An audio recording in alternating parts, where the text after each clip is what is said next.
Ma'am, IAS बनने के बाद गवर्नेंस को लेके आपकी सोच में सबसे बड़ा बदलाव क्या आया? बदलाव ये आया कि मुझे यह दिखा कि एक तरह से ज़िंदगी भर मैंने अपने आप को एक मिशनरी की तरह पाया। मैम, आपके करियर की कोई एक ऐसी घटना बताइए जिसने आपके डिसीजन मेकिंग अप्रोच को ही चेंज कर दिया हो। मैम, जो वुमेन एम्पावरमेंट है आपका, महिला सशक्तिकरण, उसमें सबसे डीप रूटेड चैलेंज क्या है? तो मुझे लगता है कि सोशल माइंडसेट एक बहुत बड़ा चैलेंज है। पर सरकार ज़्यादा से ज़्यादा अवसर इसलिए भी दे रहा था कि लड़कियां जो है वो आगे आएँ, अच्छी शिक्षा लें, अपने पैर पे खड़ी हों, आर्थिक रूप में सशक्त हों, सक्षम हों। सोशल चेंजेस के लिए एक एक्टिव लीडर्स में कौन से क्वालिटी होनी चाहिए? मैम, आपके करियर में कभी ऐसा हुआ है कि आपको पेनफुल डिसीजन लेना पड़ा हो? हाँ बिल्कुल, वो तो हुआ है। बच्चे को जब हम अपने उसके अभिभावक से, माँ बाप से दूर करते हैं, पेनफुल तो है। मैम, डिग्री से ज़्यादा इम्पोर्टेंट क्या है, स्किल या माइंडसेट? माइंडसेट। मैम, ग्राउंड पे पॉलिसी फेल क्यों हो जाता है, रियल रीज़न क्या है? The disconnect. नमस्कार दोस्तों, आज मेड इंडिया प्राउड के मंच पर हमारे बीच हैं एक ऐसी पर्सनालिटी जो केवल सिस्टम का हिस्सा नहीं बल्कि सिस्टम को डायरेक्शन देने वाली लीडरशिप है। एक आईएएस ऑफिसर जिन्होंने गवर्नेंस को सिर्फ फाइल तक नहीं बल्कि ग्राउंड पर इम्पैक्ट के रूप में जिया है। वुमेन और चाइल्ड डेवलपमेंट जैसे क्रूशियल डिपार्टमेंट को लीड करते हुए उन्होंने पॉलिसी को रियलिटी में बदलने का काम किया है। आज हम जानेंगे गवर्नेंस का असली मतलब क्या है, वुमेन एम्पावरमेंट ग्राउंड लेवल पर कैसे इम्प्लीमेंट होता है और आईएएस ऑफिसर का डिसीजन और डेडिकेशन देश को कैसे शेप देता है।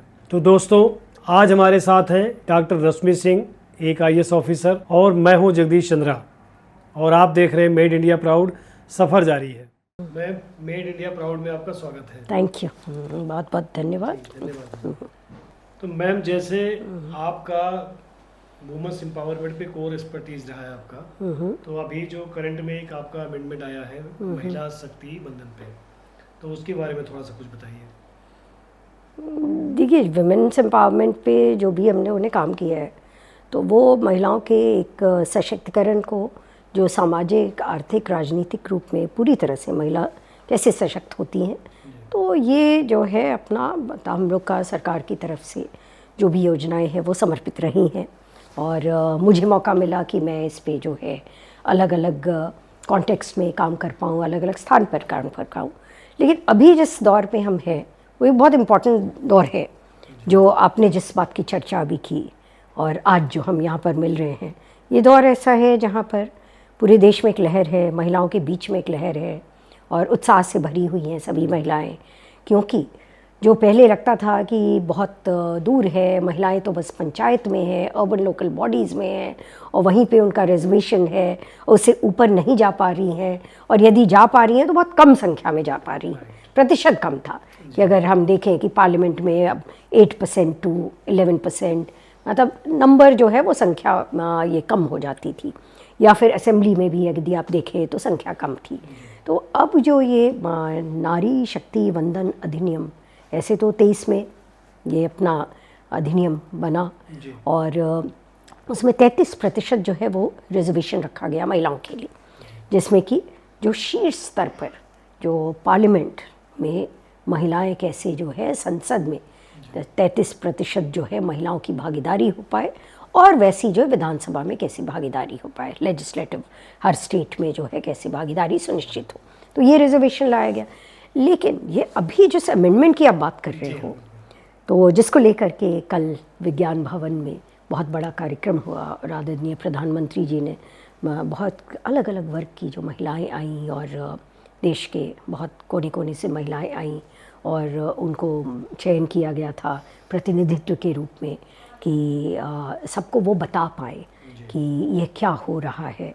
और अभी जो पार्लियामेंट में 16, 17, 18 को जो पूरी चर्चा होगी, तो इसका एक संदर्भ जो है वो सर्वव्यापी हो जाए और उसमें जो है महिलाओं की ओनरशिप आए। कई बार आप देखते हैं कि एक्ट बनते हैं, लेजिस्लेशंस आते हैं, ठीक है, अमेंडमेंट आते हैं, लेकिन पूरी ओनरशिप नहीं होती है क्योंकि लोगों को उसके बारे में पूरी अच्छे से पता नहीं रहता है।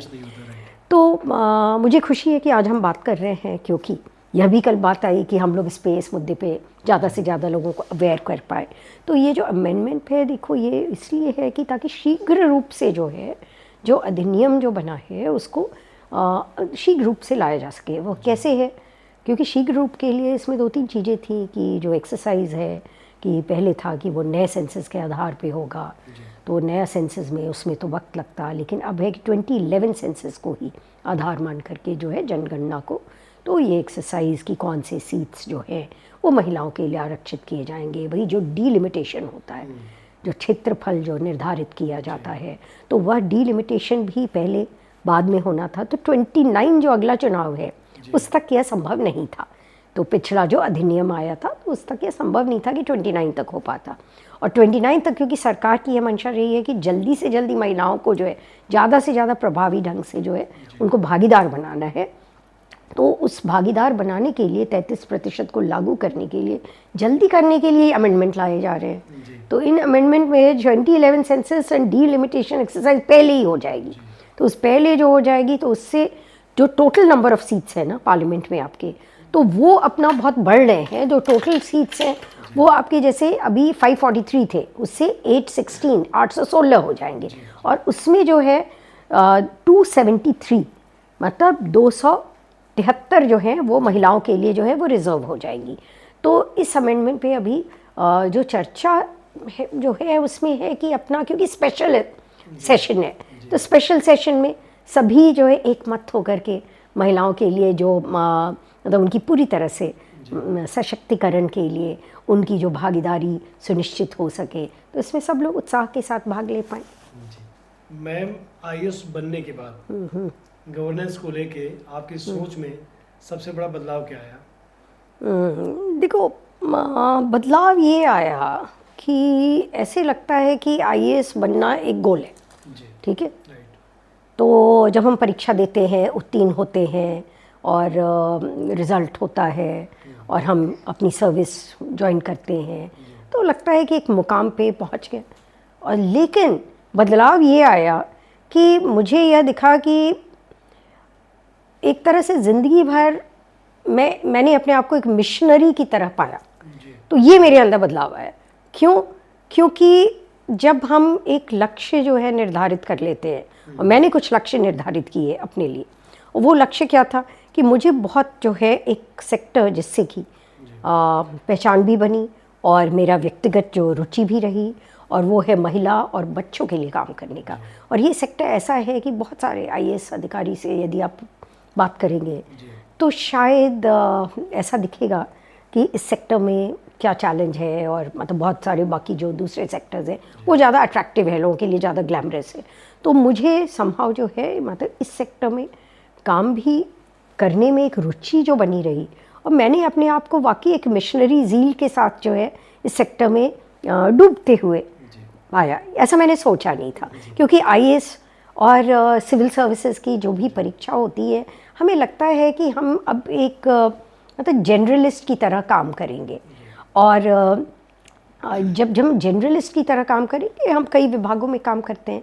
मुझे भी यह मौका मिला कि मैं कमिश्नर जीएसटी भी रही जम्मू एंड कश्मीर में, मैं अंडमान निकोबार में सेक्रेटरी इंडस्ट्रीज़ भी रही हूँ, और मैं सेक्रेटरी हायर एजुकेशन भी रही हूँ। तो अलग अलग क्षेत्र में काम किया, अर्बन लोकल बॉडीज़ में भी काम किया। जैसे यहाँ पे secretary new Delhi municipal council में भी अपना रही, और साथ ही साथ एडिशनल कमिश्नर एमसीडी में भी रही। तो इन सबका अनुभव एक तरफ, लेकिन जो महिलाओं और बच्चों के लिए जो हम काम करते हैं उसका अनुभव एक तरफ। और कोई पूछे कि कौन सा ज़्यादा चैलेंजिंग है, urban local body smart city के लिए काम करना कि महिला बच्चों के लिए काम करना, मुझे लगता है कि दूसरा ज़्यादा चैलेंजिंग है। कोई पूछे कि कौन सा ज़्यादा सेटिस्फैक्शन लाता है, तो मुझे यह लगता है कि ये जो सेक्टर है जो कि हम ह्यूमन बींग्स के साथ में काम कर रहे हैं, मानव संसाधन का विकास कर रहे हैं, हम निर्माण कर रहे हैं, कहीं ना कहीं हम एक फाउंडेशन बना रहे हैं। जो एक फाउंडेशन है, जब बच्चों के साथ हम काम करते हैं, महिलाओं के साथ काम करते हैं। अब आज की तारीख में हम आंगनवाड़ी में गर्भवती महिला के साथ काम कर रहे हैं जो एक बच्चे को जन्म देने वाली है, ठीक है। तो वो किसका निर्माण कर रही है? वो हमारे समाज का निर्माण कर रही है। उनकी अच्छी से हम देखभाल करते हैं, जो कि बहुत मुश्किल काम है, आसान नहीं है। देखभाल करना जो है सिर्फ ऐसा नहीं है कि शारीरिक रूप से हमने देखभाल की या हमने उनको पोषण दे दिया, हमें उनके मानसिक स्वास्थ्य का भी ध्यान रखना है और उनको जो है एक तरह से हमें कॉन्फिडेंस से भरना है और उनको हमें भागीदार बनाना है। तो ये बहुत मुश्किल काम होता है जब आप सामाजिक चेतना पर काम करते हो और उनको भागीदार, महिलाओं को ज़्यादा से ज़्यादा जो है भागीदार बनाते हो कि हमारी जो सरकार की योजना है वो पूरी तरह से वो समझे, पूरी तरह से उसका फ़ायदा तो उठाए, लेकिन योजना के बाहर हट करके भी, मतलब मैंने आपको एक उदाहरण दिया पोषण। यदि हम सोचें कि हमारे जो सप्लीमेंट्री न्यूट्रिशन जो हम न्यूट्रिशन आंगनवाड़ी के माध्यम से देते हैं तो सबका स्वास्थ्य उससे अच्छा हो जाएगा, ऐसा नहीं है। वो तो एक शुरुआत होती है। तो साथ ही साथ हमें काउंसलिंग करनी होती है, न्यूट्रिशन एजुकेशन जो शिक्षा होती है ना, पोषण की शिक्षा होती है, वह कार्य करना होता है। बड़ा ही चुनौतीपूर्ण है, दिखता नहीं है, बाहर से समझ भी नहीं आता है लोगों को कि इसमें कितनी चुनौती है, लेकिन जब आप कार्य करते हो तो इससे जो जिस तरह का आपको सुख मिलता है उसको जो है डिस्क्राइब करना मुश्किल है। मैम, आपके करियर की कोई एक ऐसी घटना बताइए जिसने आपके डिसीजन मेकिंग अप्रोच को ही चेंज कर दिया हो। देखो, मेरा जो अप्रोच रहा है वो बहुत कोलैबोरेशन में विश्वास करता है, समन्वय की नीति, कोलैबोरेशन, पार्टनरशिप्स और जो हम कहते हैं कि क्रॉस सेक्टर कोलैबोरेशन जो है, मतलब विभाजित रूप में कार्य को नहीं देखना, ठीक है, और बहुत होलिस्टिक विजन के साथ में चीज़ों को देखना, वो एक अप्रोच रहा है। और शायद इससे मैं ज़्यादा अपने पास चुनौतियाँ भी ले लेती हूँ, क्योंकि सेगमेंटेड विजन के साथ में काम करना तो आसान है कि आप एक सेगमेंट को देख रहे हो, एक स्कीम को देख रहे हो आइसोलेशन में, लेकिन जब एक स्कीम को प्रभावी ढंग से ज़मीन पे पहुंचाने की चेष्टा करते हो, आप उससे जुड़े हुए जो है ना, वो बाकी सभी स्कीम्स को भी देखना शुरू करते हो और आपको लगता है कि वो सब एक साथ ही आपको लोगों तक पहुंचाना है। और आपका जो एक समावेशी विकास की जो हम बात करते हैं उसकी प्रणाली कैसे हो, तो बहुत मेरा विश्वास इस पर बढ़ता गया। मैं जब आई थी 2007 में, मैंने एक लीडरशिप प्रोग्राम जो है वो अटेंड किया, जो हमारा कार्मिक जो मंत्रालय होता है, तो उससे हमें एक मौका मिला भारत सरकार के कि हम गए और मास्टर्स किया पब्लिक अफेयर्स में मिनेसोटा में। उसके बाद Hubert Humphry institute of public affairs मैं लौट करके आई हूँ और हमारे उस समय मुख्य सचिव जी थे राकेश मेहता जी, उन्होंने मुझे प्रॉब्लम स्टेटमेंट दिया कि देखो ये एक प्रॉब्लम तो है कि हमारी स्कीम्स जो है बड़ी फ्रैगमेंटेड हैं, आप इस पे कैसे इस चुनौती पे काम कर सकते हो। जब मैंने कहा ठीक है, मैंने सोचना शुरू किया, मुझे एक बड़ी छोटी सी टीम मिली और टीम मिली भी नहीं थी, मुझे क्रिएट करनी थी और उसमें मात्र 5-6 लोग जो थे, ठीक है, कोई डिपार्टमेंट नहीं था, कोई डिपार्टमेंट नहीं, 5-6 लोगों के साथ आप इतना बड़ा बदलाव कैसे करोगे, ठीक है। लेकिन एक यात्रा की शुरुआत हो गई और आप मानिए कि कुछ ही दिनों में वह यात्रा ऐसी आश्चर्यजनक यात्रा होती गई, बढ़ती गई कि इसमें लोग जो है ना जुड़ते गए, जैसे कारवां बढ़ता जाता है, नहीं, लोग जुड़ते गए। और वही जो एक यात्रा थी मिशन कन्वर्जेंस, जो समन्वय में कहती हूँ, वो क्या होता है, कन्वर्जेंस, सामंजस्य। तो वो सामंजस्य की जो यात्रा थी, तो एक बहुत बड़ा पब्लिक स्टैम्प भी इसको मिला, जो एक रिकग्निशन हम कहते हैं, गवर्नेंस का एक ठप्पा हम कहते हैं उसको। तो वो 2 बार जो है मुझे अपने जो इनोवेशन के लिए 2 बार ये ठप्पा मिला। एक बार 2006 में था जब मैं स्त्री शक्ति को एज इनोवेशन प्रैक्टिस जो है कॉमनवेल्थ एसोसिएशन में लेकर के गई और उसमें करीब 150 देश आते हैं। 150 देशों में आपका फिर चुनाव होता है, करते करते जो है एक फ़ाइनल में आप पहुंचते हैं। फ़ाइनल में 11 कंट्रीज़ जो हैं उसकी ज्यूरी होती है, वो फिर आपका सिलेक्शन करके उसमें से एक को वो टॉप घोषित करती है, जिसको गोल्ड अवार्ड मिलता है, फिर सिल्वर मिलता है, फिर ब्रॉन्ज़ मिलता है। तो बहुत टफ होता है ये। तो एक बार स्त्री शक्ति में मैं इस गुड प्रैक्टिस को लेकर के गई थी, क्योंकि वो एक बड़ा अच्छा हमारा सेट मॉडल हो गया था कि जहाँ पे अपना जेंडर रिसोर्स सेंटर्स हैं, स्त्री शक्ति कैंप है, महिलाओं की भागीदारी है। तो ये जो है मेरा पार्टिसिपेशन की शुरुआत हुई थी।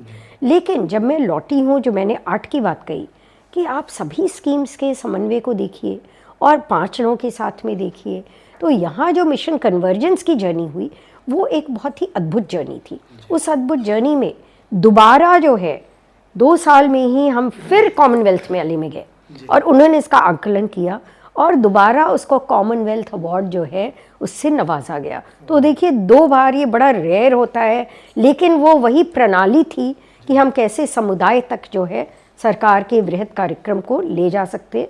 तो ये दिल्ली में मुझे ऐसा करने का, क्योंकि यहाँ अपने आप में चैलेंजेस बहुत हैं, अनऑर्गेनाइज सेक्टर है ना, बहुत अपना हर तरह के लोग जो हैं यहाँ पे माइग्रेशन का ये है, अपना संख्या बढ़ती रही है लोगों की, तो महिलाओं को उसमें जो है कई तरह की जो दिक्कतें आती हैं, तो उनको कैसे भागीदार बनाएं।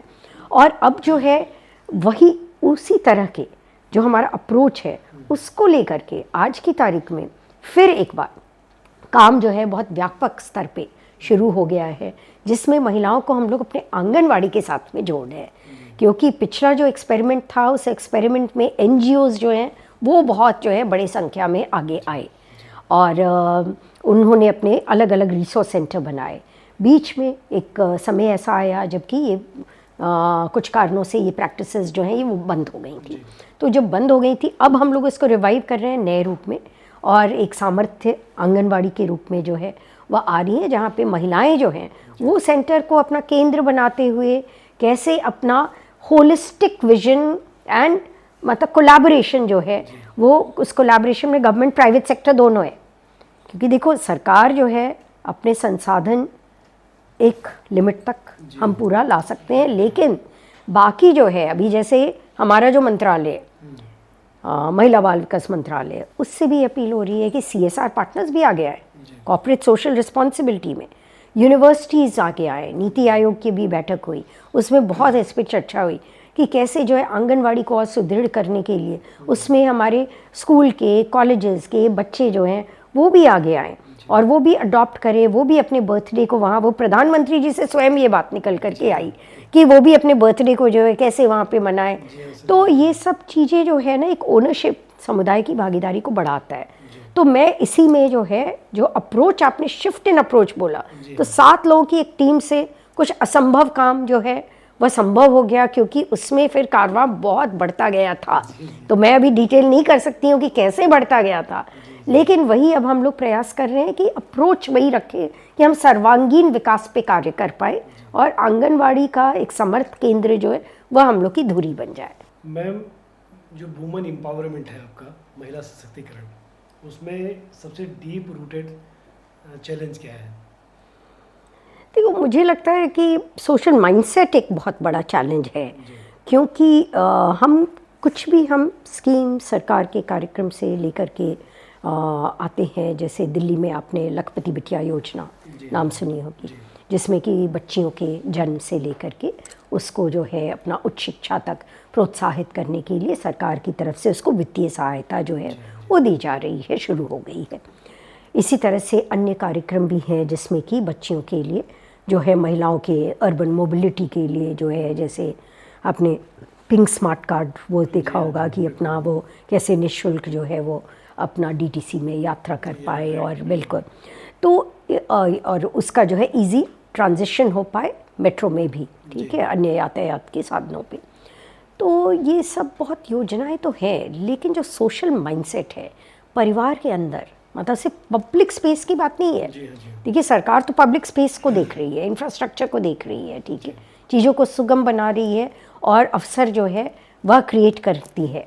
लेकिन घरों के अंदर जो प्राइवेट स्पेस है उसके अंदर परिवार में मानसिकता क्या है, तो मानसिकता जो है उसको बदलना जो है सबसे बड़ी चुनौती है। जहाँ भेदभाव आज भी परिवार के अंदर, ठीक है, बच्चियों से या मतलब घर की जो हमारी नारी है, महिला है, घर के सदस्य हैं, महिला सदस्य हैं, उनसे जो भेदभाव है, और वह भेदभाव कैसा, ठीक है, वह भेदभाव ये हो जाता है कि यदि मान लीजिए कि आपके पास जो संसाधन है उस संसाधन को आप बांट करके चलिए, लेकिन मतलब वहाँ यदि आप सोचेंगे कि नहीं हम बच्चे को तो अच्छी शिक्षा देंगे और बच्ची को अच्छी शिक्षा नहीं देंगे, बच्ची को हम आगे जो है उसकी हम अभी भी जल्दी शादी करने की सोचेंगे। हम लोग के पास देखिए बहुत सारे अभी मैं अध्यक्ष भी हूँ दिल्ली महिला आयोग की, और बहुत सारे कंप्लेंट्स ऐसे आते हैं जो घर में जो है लोग प्रताड़ित हो रहे हैं, घर में उनका जो है शोषण किया जाता है।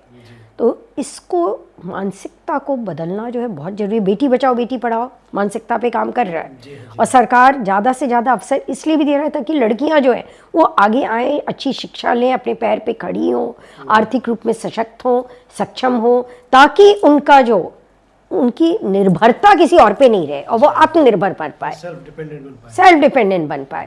तो एक तरफ तो ये कोशिश जारी है, लेकिन उसके बाद भी लड़कों की मानसिकता को भी बदलाव आना जरूरी है ताकि घर में ही आज की तारीख में जब हम जेंडर बैलेंस, जेंडर इक्वालिटी की बात करते हैं, उसकी शुरुआत घर से हो। मैम, अक्सर जो है गवर्नमेंट की बहुत सारी स्कीम्स आती हैं, पॉलिसीज तो डिजाइन हो जाती हैं, लेकिन जो ग्राउंड लेवल पे उसका इम्प्लीमेंटेशन होता है उसमें गैप बहुत सारी होती हैं। उसको कम करने का क्या उपाय है?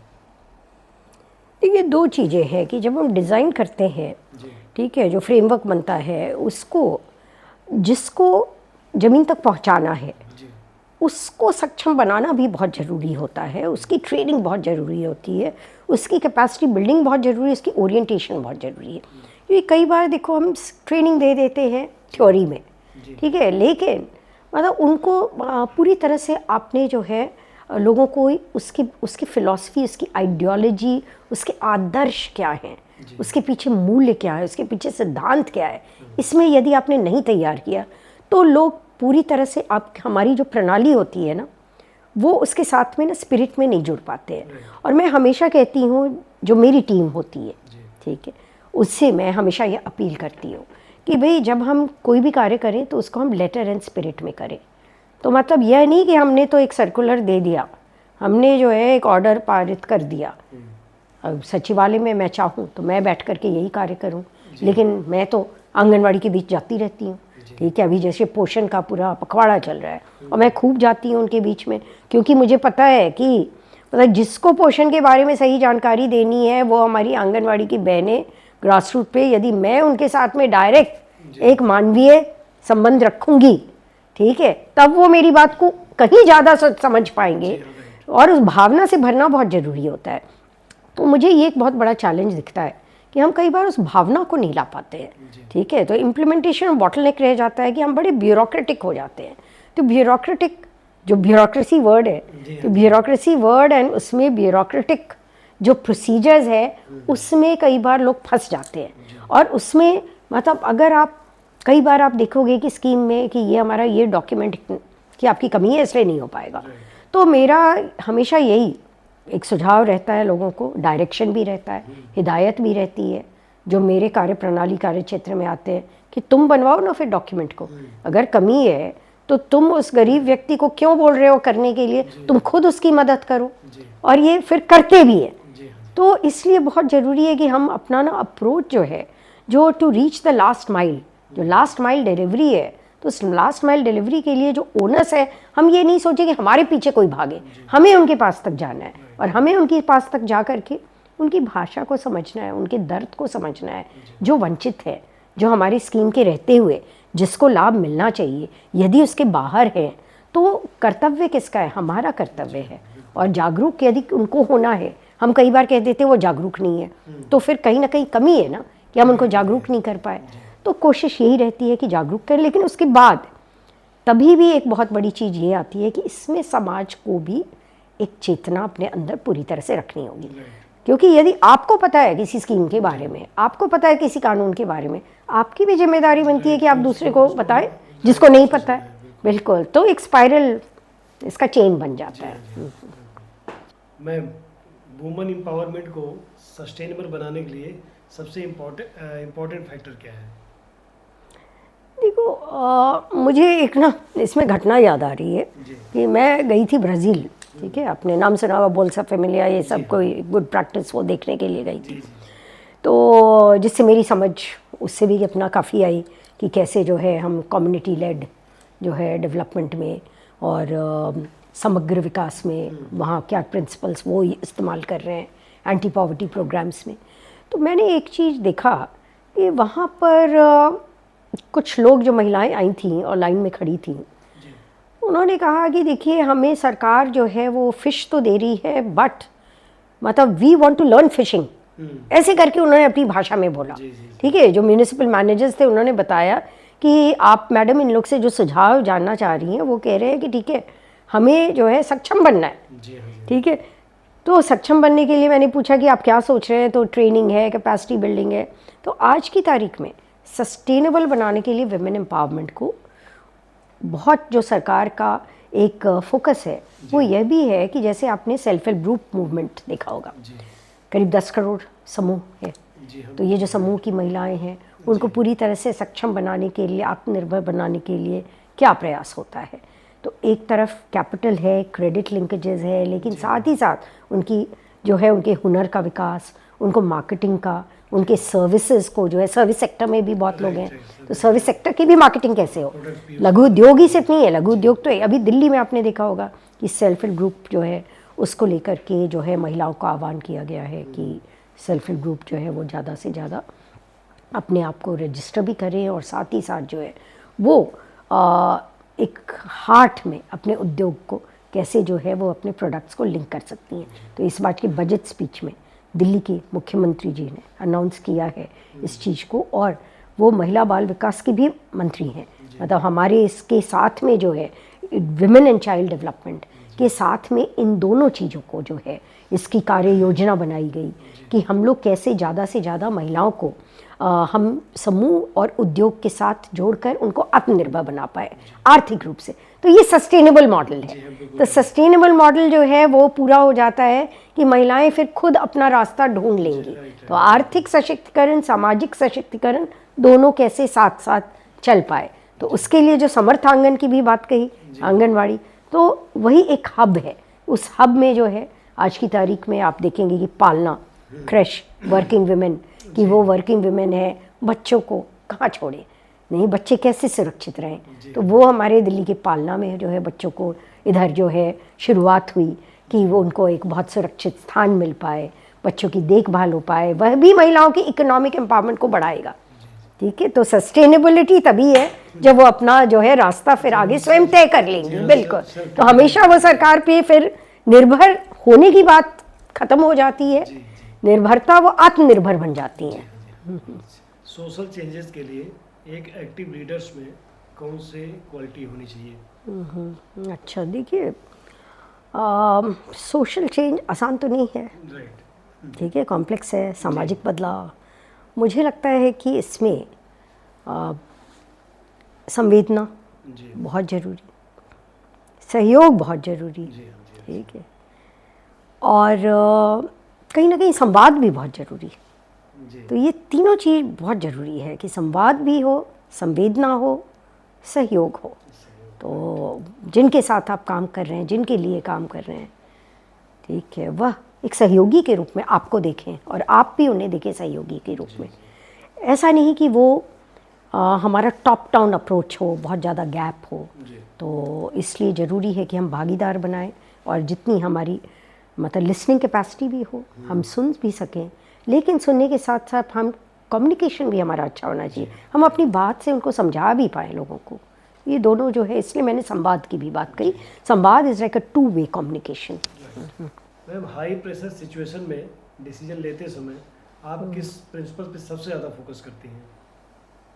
इम्पैक्ट पे कि भाई क्या उस के लिए जिस वर्क के लिए काम करना है, ठीक है, उस पर क्या पॉजिटिव इम्पैक्ट है, उसका कुछ भला होने वाला है, ठीक है, क्या इसमें मतलब भलाई है। तो मुझे लगता है कि result and impact, but positive impact, तो मैं उसी पे फोकस करती हूँ। यदि कोई भी चीज़ मुझे लगता है पॉजिटिव है, तो वो कितना भी जटिल समस्या हो, तो फिर जो मिशनरी वाला जो ज़ील मेरा शुरू हो जाता है कि मुझे तो समाधान निकालना ही है। मैम, एम्पैथी और एडमिनिस्ट्रेटिव मोरल के बीच बैलेंस बनाना कितना कठिन होता है?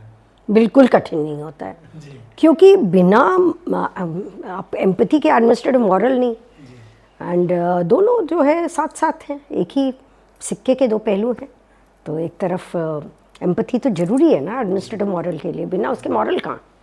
मैम, आपके करियर में कभी ऐसा हुआ है कि आपको पेनफुल डिसीजन लेना पड़ा हो? हाँ बिल्कुल, वो तो हुआ है। बच्चे को जब हम अपने उसके अभिभावक से, माँ बाप से दूर करते हैं, पेनफुल तो है, लेकिन ऐसा भी लगा है कि अभिभावक उसके इंटरेस्ट में जो है काम नहीं कर रहे हैं, जो कहते हैं the best interest of the child, यदि नहीं कार्य कर रहे हैं तो मैं फिर खड़ी हो जाती हूँ कि नहीं, आप बच्चे को नहीं रखेंगे। तो फिर जो है स्टेट उसका गार्जियन होता है। तो ऐसा भी वक्त हुआ है जब मैंने ऐसे डिसीजन लिए। मैम, जो यूपीएससी के एस्पिरेंट्स होते हैं उनके लिए आपका सबसे रियलिस्टिक और प्रैक्टिकल एडवाइस क्या है? देखो, मैं तो यही एडवाइस देना चाहूँगी कि अपने मतलब पर्पस एंड विजन की क्लैरिटी रखिए कि आप क्यों नौकरी में आना चाहते हैं, और ध्येय यदि आपका आपसे बड़ा है, आपसे बढ़ करके है कि वाकई आप लोक सेवा के लिए कुछ करना चाहते हो, तभी आप इस नौकरी में आओ, नहीं तो इस नौकरी में मत आओ। ये मेरा एडवाइस है। मैम, फेल्योर को हैंडल करने के लिए सबसे सही माइंडसेट क्या होना चाहिए? To learn from failures. मतलब हर हार में जीत भी छिपी है। यदि आप उस हार से सीखते हो तो जीतते हो। तो इसलिए जो है आपका कंटिन्यूअस लर्निंग अप्रोच जो है वह ज़रूरी है। मैम, जो हमारा एक डेवलप इंडिया का विज़न है उसमें नारी शक्ति का क्या योगदान होने वाला है? देखो, विकसित भारत की जो बात करते हो कि भाई 2047 लक्ष्य की पूरी तरह से विकसित भारत, विकासशील देश बढ़ ही रहा है विकसित भारत की ओर, और उसमें महिलाओं की भागीदारी जो है वो बहुत ज़रूरी है। फुल पार्टिसिपेशन बहुत ज़रूरी है, और हर एक सेक्टर में पार्टिसिपेशन बहुत ज़रूरी है। वो इकोनॉमिक लीडरशिप है, सोशल ट्रांसफॉर्मेशन है, और पॉलिटिकल लीडरशिप है। तो इसमें जो आप भागीदारी की बात करते हो, आपने शुरुआत की है कि महिला शक्ति, नारी शक्ति वंदन अधिनियम, तो ये एक पॉलिटिकल पार्टिसिपेशन को बढ़ाने के लिए। इसी तरह से इकोनॉमिक लीडरशिप, बिजनेस लीडरशिप, या समूह की बहनों को देखिए कि वो किस तरह से लघु उद्योग पे काम कर रही हैं, आत्मनिर्भरता पे काम कर रही हैं। तो इसलिए नारी शक्ति का सशक्तिकरण का एक बहुत बड़ा जो एक यथार्थ है वह भागीदारी को बढ़ाना है हर एक क्षेत्र में। मैम, मैं चाहूँगा कि मेड इंडिया प्राउड के जो व्यूअर्स हैं उनके लिए आप एक पावरफुल मैसेज दीजिए। मुझे लगता है कि हर एक व्यूअर जो है वो अपनी प्रतिभा को समझे, और हर एक के अंदर वो क्षमता है, उस क्षमता को समझे, उसका पूरा विकास करे।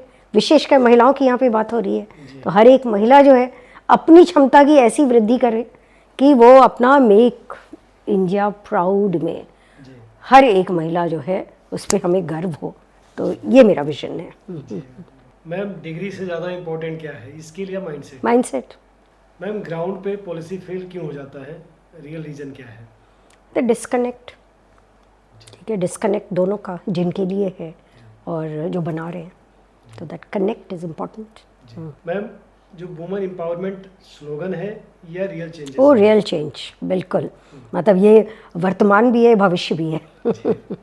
यूपीएससी को क्रैक करने के लिए रियल सीक्रेट क्या है? विजन, बिल्कुल। Purpose in life, hard work, commitment तो है ही है। ठीक है, वो तो किसी भी क्षेत्र में है ना। आपको अच्छा डॉक्टर होना है तो भी आपको हार्ड वर्क करना है, बट यहाँ पे मुझे लगता है कि विजन बहुत ज़रूरी है कि आप देश के लिए एक बड़ा कार्य कर रहे हैं। एक आईएएस ऑफिसर का सबसे टफेस्ट डिसीजन क्या होता है? मुझे लगता है, देखो, मैं महिला के रूप में कह सकती हूँ कि जो वर्क लाइफ बैलेंस होता है वो टफ होता है कि आप उसमें कैसे बैलेंस करते हो, क्योंकि आपका परिवार उतना ही इम्पोर्टेंट है, लोग उतने इम्पोर्टेंट है, कार्य उतना ही इम्पोर्टेंट है। तो बहुत सारी चीज़ें हैं जिसको कि आपको बैलेंस करना पड़ता है। तो परपेचुअल ये बैलेंस के लिए आपको प्रयास करना पड़ता है, सतत प्रयास करना पड़ता है, और 24/7 आप इस बैलेंस को बनाए रखने के लिए आप समर्पित होकर के आप चलते हो। तो तभी जो है ना हर इकाई आपकी ज़िंदगी की अच्छे से चलती है, पर्सनल लाइफ भी, प्रोफेशनल लाइफ भी, दोनों। कई लोगों को लगता है कि मुश्किल है बैलेंस करना, मुझे ऐसा नहीं लगता है। मुझे लगता है कि दोनों में आप न्याय करके अच्छे से चला सकते हो।